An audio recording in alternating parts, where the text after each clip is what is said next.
come along tonight for a truly unique story about a man they call Jesus of Siberia. Sa mga huling araw, binalaan ni Jesus na marami ang darating sa kanyang pangalan na nagpapanggap na sila ang Kristo at magdadala ng kalituhan sa marami. Sa buong kasaysayan, maraming individual ang nagpahayag na sila ay ang Mesiyas o ang Diyos na nagkatawang tao. Ang video na ito ay sumusuri sa mga buhay at malungkot na wakas ng mga taong nagpanggap na Mesiyas. Ipinanganak noong January 14, 1961, Sino, Russia. Si Sergei Anatolyevich Torop ang nagtatag ng simbahan ng Huling Tipan, isang kilusang relihiyoso na kumukumbin sa mga elemento ng simbahang ortodokso ng Russia, Budismo at kolektibismo. Matapos maglingkod sa Soviet Army, nagtrabaho siya bilang isang pulis trapiko hanggang sa taong 1989. Noong 1991, itinatag niya ang simbahan ng Huling Testamento, isang kilusang pangrelihiyon na nagbubukod ng mga elemento ng simbahang ortodokso ng Russia, Budismo, apokaliptong paniniwala, kolektibismo, at pang-ekolohikal na mga halaga. Sinasabing si Visario na yung muling pagkabuhay ni Hesukristo at nagkaroon ng mga tagasunod na humigit kumulang 10,000 tao sa buong mundo. Tinatawag ang kanyang mga tagasunod na Vissarionites at sumusunod sila sa mahigpit na mga regulasyon, kasama ang pagiging vegetarian o ang hindi pagkain ng karne at ang pagbabawal sa paninigarilyo at pag-inom ng alak. Bawal din ang paggamit ng pera sa loob ng komunidad.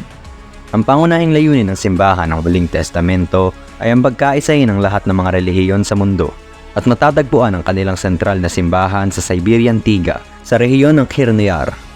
Itinuturo ni Visario ng reincarnation, pagiging vegetarian at ang kahalagahan ng pagpigil sa wakas ng mundo o kahit nasa sibilisasyon na ating alam. Ngunit ang sangkatauhan ay kinakailangan gumawa ng isang desisyon. Kailangan nilang ipakita ang daan at kailangan pumili kung susundan nila ito o hindi. Noong September 22, 2020, inaresto si Visario ng mga otoridad ng Russia sa mga akusasyon sa pagpapatakbo ng isang ilegal na pangrelihiyosong organisasyon, pagsasamantala sa pera mula sa kanyang mga tagasunod at pagiging sanhi ng pisikal at psikolohikal na pinsala sa kanila. Sa kabila ng pangyayaring ito, nananatili ang marami sa kanyang mga tagasunod na tapat sa kanyang mga aral at patuloy na namumuhay sa liblib na komunidad sa Siberia na kanyang itinatag. Si Jose Luis de Jesus Miranda, ipinanganak noong April 22, 1946 sa Puerto Rico, ay isang kontrobersyal na leader ng relihiyon at self-proclaimed Messiah.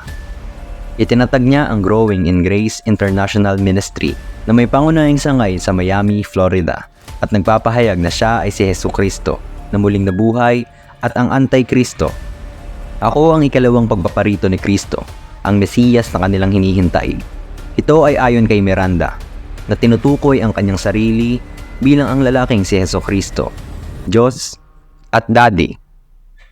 May tattoo siyang 666 sa kanyang braso na sinasabing simbolo ng kanyang banal na pagkakakilanlan.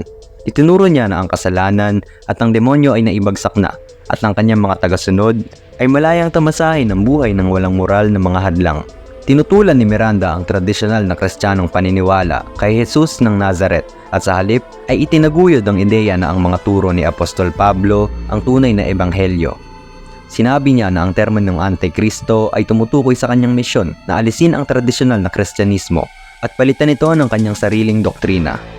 Tinatansya na ang mga tagasunod ni Miranda na humigit kumulang 100,000 sa buong mundo ay hinikayat na magpatato ng 666 sa kanilang mga katawan bilang tanda ng kanilang debosyon. Pinagdiriwang nila ang Pasko sa April 22, ang kaarawan ni Miranda, sa paniniwala na ito ang tunay na petsa ng kapanganakan ni Jesus. Bagaman may mga pagpapahayag si Miranda ng kanyang kabanalan, siya ay hinamon at inakusahan ng heresya ng pangunahing kristyanong organisasyon. Sinuri rin siya para sa mga di kanais-nais na gawain sa pinansya at inakusahan na ginamit ang kanyang ministeryo para sa pansariling pakinabang. Namatay si Jose Luis de Jesus Miranda noong Agosto 8, 2013 sa Orlando, Florida dahil sa mga komplikasyon mula sa pulmonary embolism. Ang kanyang kamatayan ay humantong sa isang tunggalian sa pamumuno sa loob ng kanyang ministeryo at ang kanyang pangalawang asawa na si Elizabeth Garcia ang sa huli ay kumuha ng kontrol sa organisasyon. Isang manggagamot na ipinanganak noong March 22, 1948 sa Indal, Brazil, si Enrico Cristo o Alvaro Tais ay isang spiritual leader ng Brazilian na nagdeklara na siya ay ang muling pagkabuhay ni Jesucristo sa ilalim ng pangalang Henry Cristo. Noong 1979, habang nag-aayuno, pinaniniwalaan ni Tais na natanggap niya ang isang banal na paghahayag na siya ay si Cristo na nabuhay muli. Pagkatapos nito, tinanggap niya ang pangalang Henry Cristo na nagsasalamin sa inskripsyon na Ius Nazarenus Rex Iorum o Jesus ng Nazaret, hari ng mga Hudyo, na isinulat ni Poncio Pilato sa krus ni Jesus noong kanyang pagpapakasakit. Pagkatapos maglakbay sa Latin America at Europe, si Tais ay pinalaya sa ilang bansa, ngunit nakakuha ng takas sa Pransya sa loob ng 9 na buwan.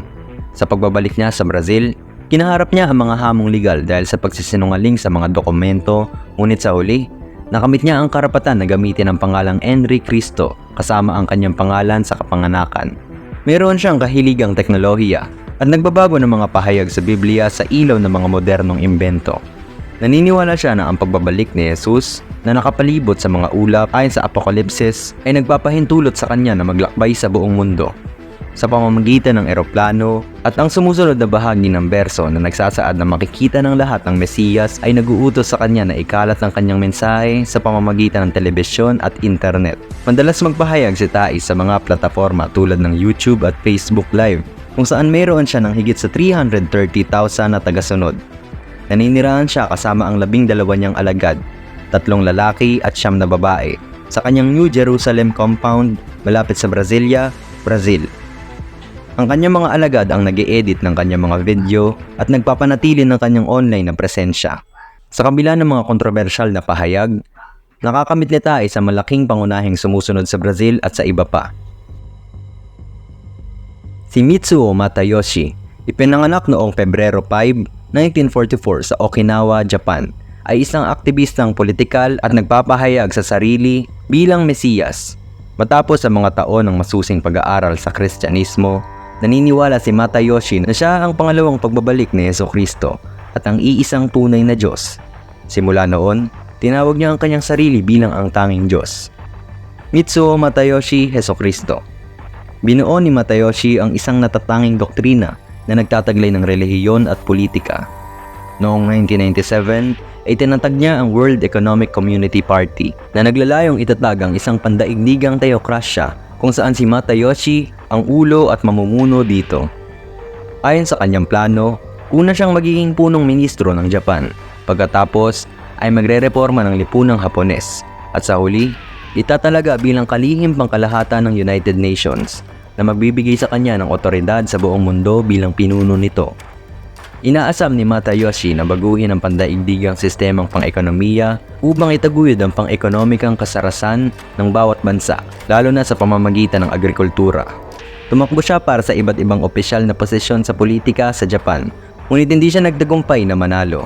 Katulad ng maraming politiko sa Japan, nagkampanya si Matayoshi mula sa isang van na may malalaking speaker. Gayunpaman, iba ang estilo ng kanyang pagtatanghal na na-inspire ng kabuki theater. Namatay si Mitsuo Matayoshi noong Hulyo 20, 2018 sa edad na 74 dahil sa kanser sa bato. Sa kabila ng kanyang mga ambisyong politikal at pagiging relihiyoso, hindi niya nakamit ang malaking tagasunod gaya ng iba o ang kanyang layunin na maging isang pandaigdigang leader. Si Wayne Bent, ipinanganak noong Mayo 18, 1941 sa New Mexico, United States, ang pinuno ng Lord Our Righteousness Church, isang maliit na komunidad ng relihiyon na may kulang sa 100 mga miyembro.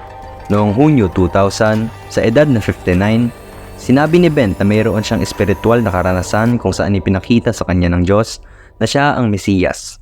Pagkatapos ng paghahayag na ito, pinanindigan ni Bent na siya ang pagkakatawang tao ng Diyos, isang kombinasyon ng kabanalan at kabuhayan. Tinatawag niya ang kanyang sarili bilang Michael Traveser na nagpapahayag na ang pangalang ito ay binigay sa kanya ng Diyos. Ang mga turo ni Bent ay batay sa kanyang interpretasyon ng Biblia at ang kanyang tinatawag na mga divinong pagpapahayag. Noong 2008, hinuli si Bent at inakusahan ng misconduct na may kinalaman sa mga menor de edad sa kanyang relihiyosong komunidad. Nahatulan siya at hinutulan ng 10 taon sa bilangguan. Nanatiling itinaguyod ni Bent ang kanyang katusuhan at patuloy na namumuno sa kanyang simbahan mula sa likod ng mga rehas habang nananatiling tapat sa kanya at sa kanyang mga aral ang kanyang mga tagasunod.